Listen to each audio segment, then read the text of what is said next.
Tell me, why did you start your MSP? Were you trying to get control over the work you do, who you do it for, and how it's done? Were you just looking for freedom, where you could generate lots of time and cash to enjoy a certain lifestyle? Or were you looking to build something massive, a true business that's going to continue thriving long after you walk away from it?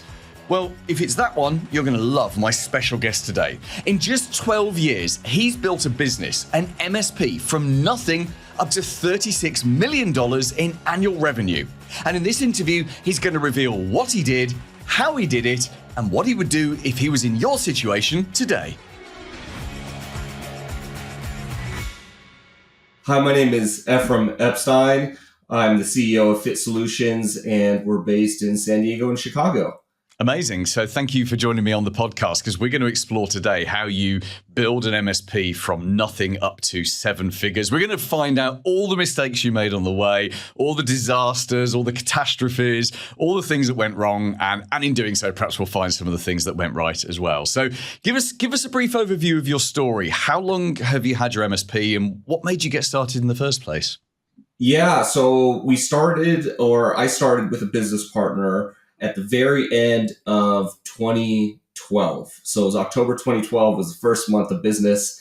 But I had been working on I knew I wanted to get this started for about 11 months prior. So for about 11 months, I was working on creating contracts, building pricing, setting up relationships with contractors that I could utilize, all that kind of thing. And then when opportunity finally came I was ready to strike and quit my job.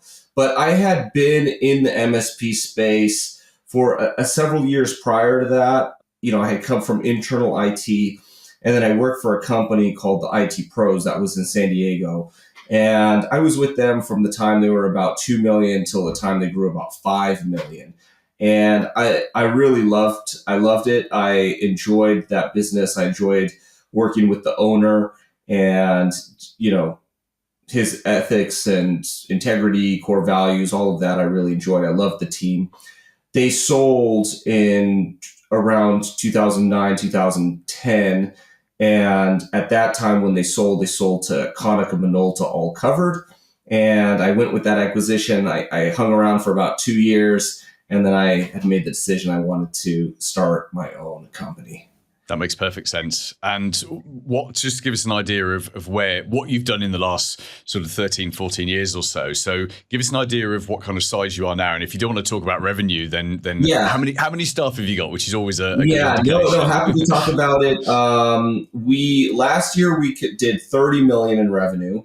And this year, we're almost to the end of the year. We're on track. I think we're going to end around 36 to 38 million in revenue. So some growth as far as team members. We have 116 team members, majority here in the United States, but we do have about 10% or about 15 people in international countries. Okay. That's pretty cool. So you've been productive then. You've been busy over the last few years. And just for the sake of our audience listening to this on the podcast or watching this on YouTube, we recorded this at the end of 2025 because obviously this is going out now in early 2026. Yeah. So what would you, if you look back, let's talk about the fun things first. What are the biggest mistakes you made? And it's so much easier as a business owner at the kind of the successful end of a journey to look back and put your head in your hands and say, wow, did I really do A, B, and C? Because at the time they feel like the worst things ever. But as you look back, what were the biggest mistakes you made and the challenges that you screwed up the biggest? Oh man, there's been so many, but fortunately I've got more right than I got wrong. But you know, you always remember the ones you got wrong so you can learn from them. I think there was a few things one, I think I was a little overly confident going into it, and I wanted to pave my own way and do things differently than everybody else. And that led to a little bit overconfidence and doing things the hard way versus looking for mentors that had done it much larger, much more successful than me and trying to just copy them. So I could have shortened the amount of time it took me to get to the same outcome and a lot less pain had I done it that way. The other thing is I didn't have good financial literacy. You don't learn that in school. And so unless you have someone teach you or you actively read books, listen to podcasts about it, you don't learn it. So it took me a while to become a base level of financial literacy. And so that was another thing. Also, not focusing enough on the revenue and the sales skills that I needed to bring in revenue. That also took, a lot of years. So those are some of them.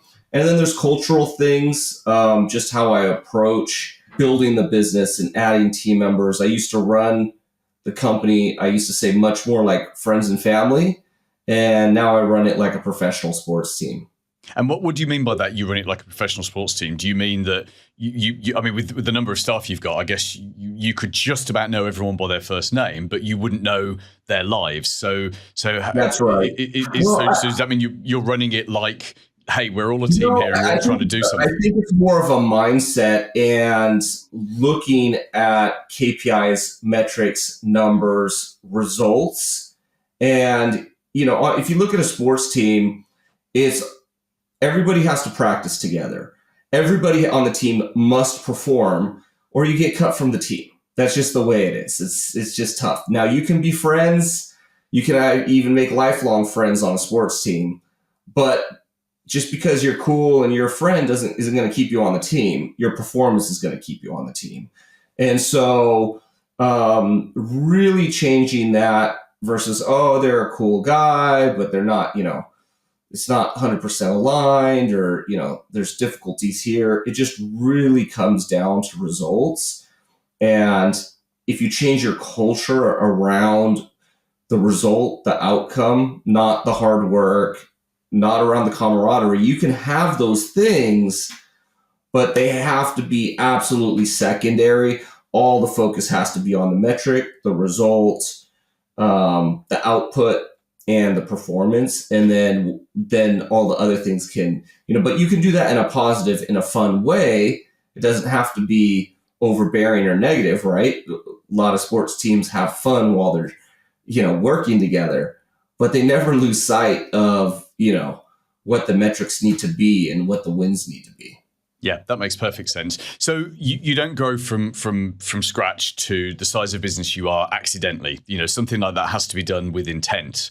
Was the intent there from day one, or did you? Because I've interviewed a lot of successful MSPs on this podcast over the last six or so years, and often the story, not always, but often the story is first few years they're going along as any MSP does, growing a little bit, winning clients, going whatsoever, and then often there's a point where the business owner gets serious and, as you say, gets into KPIs, builds a sales team, builds a marketing team, systemizes the business, and there's an intent to take this to 5, 10, 15 million. Is that what happened to you, or were you doing that from day one? So one thing I wanted from day one, from the very beginning, is I wanted to have a life. And if you're a small MSP owner, you do not have a life. You don't go to a restaurant without your laptop. You don't go on vacation anywhere without checking your email or, being on the hook, because you're probably in an engineering position yourself, right? So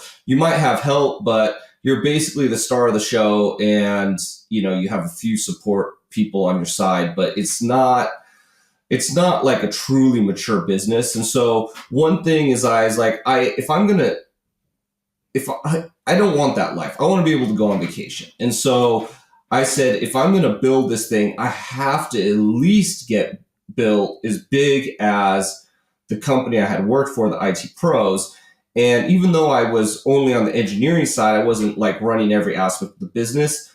I had that kind of programmed in my mind, and I knew I could, I want to say I was focused there. Like I was on autopilot. It was programmed into me. I got to get to like 25 head count, 5 million, something like that. So I didn't know it exactly. It was a little bit fuzzy, but I was fully focused on that. So every time we would get more clients, more revenue, I was adding to the team. Like I was just stacking those bricks to get there as fast as I could. And once we got there, Then it started to change because I realized that one, I had a lot bigger goals for myself. And if I stayed here, I wouldn't achieve them. But also, I couldn't give my team opportunity to growth. They wouldn't get to their goals, right? So, part of my mission is to impact lives touched by technology. That's impacting our clients and their businesses, but it's also impacting our employees with their personal, professional, financial goals. I can't do that if I can't create opportunity. And the only way for them to get that is to leave the organization, which is what I don't want. So I was always forced into growth. And I think every MSP is in that same position. You must grow if you want, people want raises, people want promotions.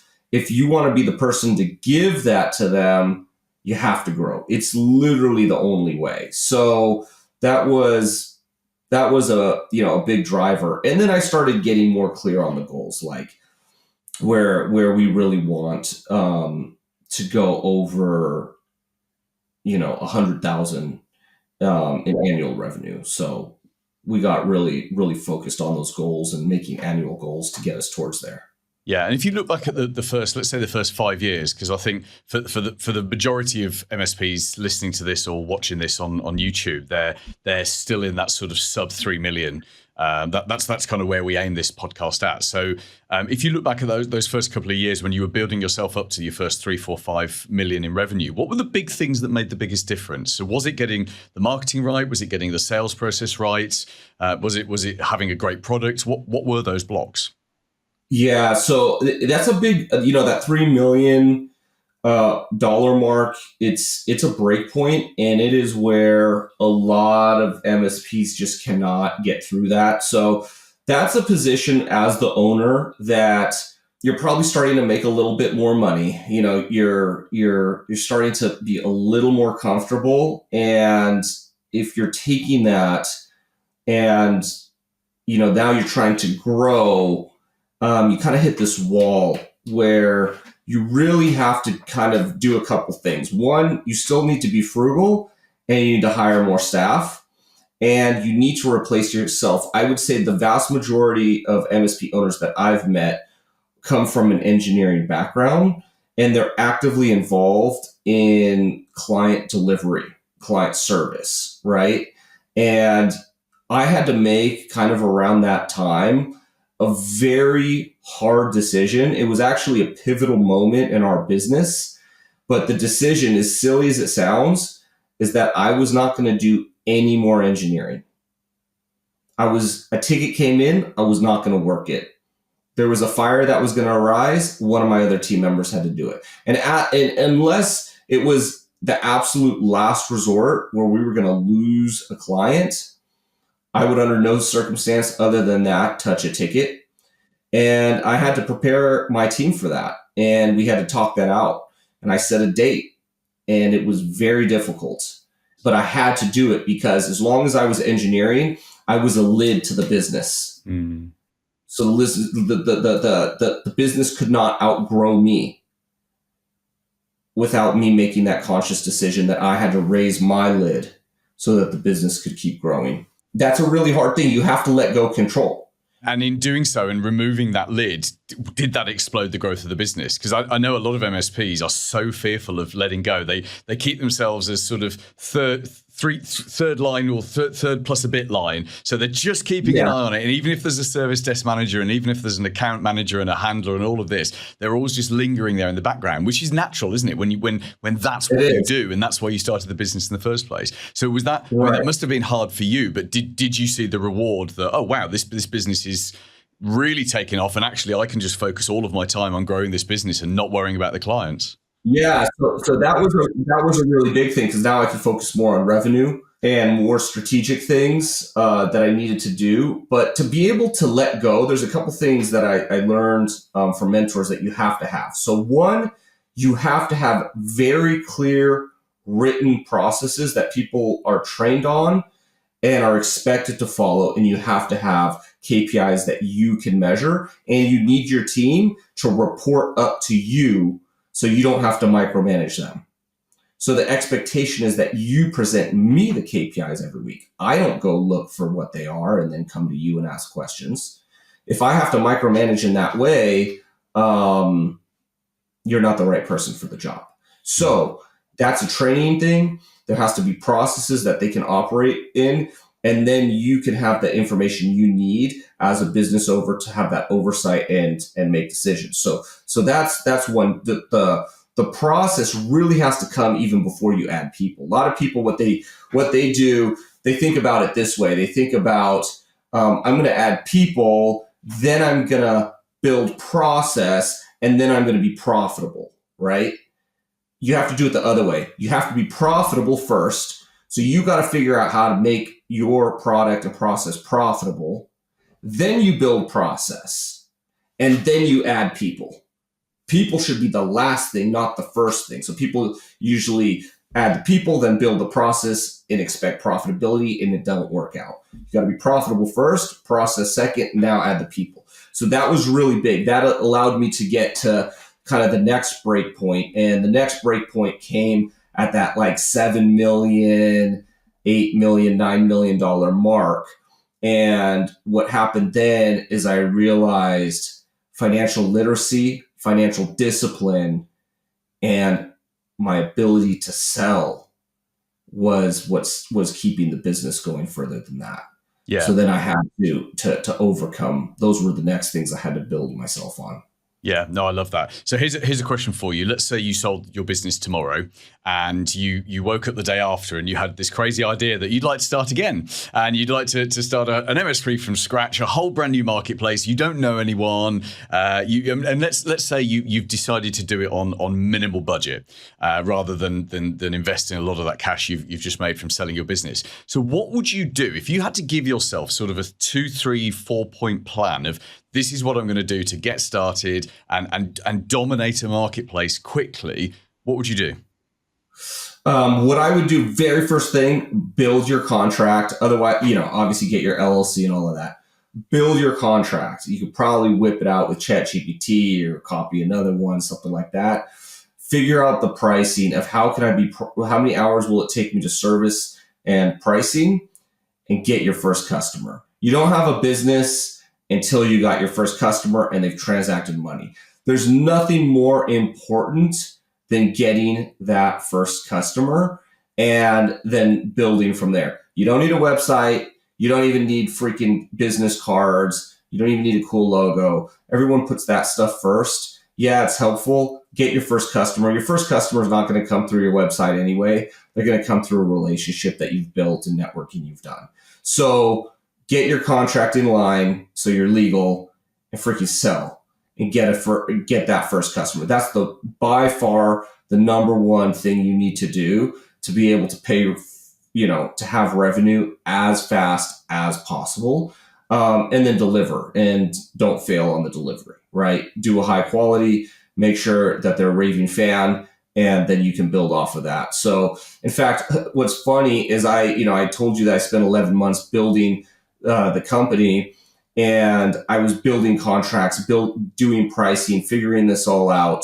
And because I had no one to show me, when that first customer came, we didn't have a website and we didn't have a logo yet. Mm-hmm. We hadn't gotten to it. That's usually the very first thing everybody does. It is. It's like, oh, let's make our website. Let's make our logo, blah, blah, blah. So when the customer came to me, they kind of knew me from the past, and they wanted to work with me because I had done right by them in the past. And so I told them, I said, hey, I don't have a website and I don't have a logo yet, but I've been working on this for some time. I have my contracts. I have my LLC. I have everything in place. I have my team in place. I even have the guys that I'm going to be, part of my team to give delivery. We just hadn't gotten to the marketing piece yet. And they were like, okay, no problem. And I signed them up. And that was my very first contract, $5,000 a month. That was 2012. So that was, for me, a very, very good thing. So that is the number. I would say you need a customer. Yeah. Sell. Your business is worthless and nothing and just an idea until you get your first customer. Then it's worth something. Yeah, I think that's great advice, and I think I'm a marketing guy, right? So I would absolutely do the website stuff first. But you're right, get some revenue first, then figure all that out. And I think a lot of MSPs would figure out the tech stack, and they would figure out how to do the service and what ticketing and all of the PSA and all of that stuff. And actually, you're right, get the customer first, and then figure all of that stuff along the way. Yeah. What's cool is when you've won the customer, you've got to figure that stuff out, right? So it makes sense to put all of your time and attention into getting the customer. And then, everything else sorts itself out. Yeah, it forces you. I'm a big fan. I've done it the other way. I did, fortunately, the first time I did it right, where I sold first, delivered second, right? And then I've also done the mistake when I built my cyber company, is I put all this time and money into really building it and then trying to sell it. And it was a losing proposition for many years. It ended up working out out of sheer determination. But could I go back? I could have done it so much better. All I would, not all, doesn't mean I'm not giving it foresight, but if you're an ethical, moral person, you are going to deliver on what you promise. Yeah. So I'm an ethical, moral person. And if I commit to doing something, I'm going to do it. So when somebody signs a contract with me, I will, at my own personal expense and detriment, if I sold it wrong, I'm going to deliver on that contract, no matter what it takes, because that's my reputation, and my reputation is gold. So if that's you, there's no problem. Don't overanalyze the situation. A lot of people are analyzers. You got to sell it and then deliver on it, Yeah. And I know that sounds kind of crazy to a technical person that's a high analyzer, but you can spend years tinkering and trying to make the perfect product, and then you try to go to market and you're like, why is no one buying it? It's just not how it works. Yeah, I love it. Well, look, this has been a fascinating insight into your journey. Thank you. We are out of time. The final thing I want to ask you is, I know that you are interested in acquiring other MSPs. If for those people that are at the end of their journey and they're ready to make an exit. So just tell us roughly what would make a good MSP for you, and what's the best way to get in touch with you? Yeah, so you can get in touch with me if you Google my name. I'm on LinkedIn, Instagram, our website, fitsolutions.biz. I would love to connect on any platform that you want to connect on. And we are looking to scale. We're not PE or private equity money or VC capital, so just me. And I have been trying to find other business owners that have similarly aligned cultures. And I found two that wanted to exit the business, and I brought them on and their people on, and it was a really good experience. And so if there's someone else out there that aligns with me in some way, I would love to have a conversation. You can find me on my LinkedIn, Ephraim Epstein, with a B, or Instagram, King Spear is my handle. I'm also on Facebook and Twitter, or X now, and the rest of it. So look forward, and our website, fitsolutions.biz. Paul Green's MSP Marketing Edge.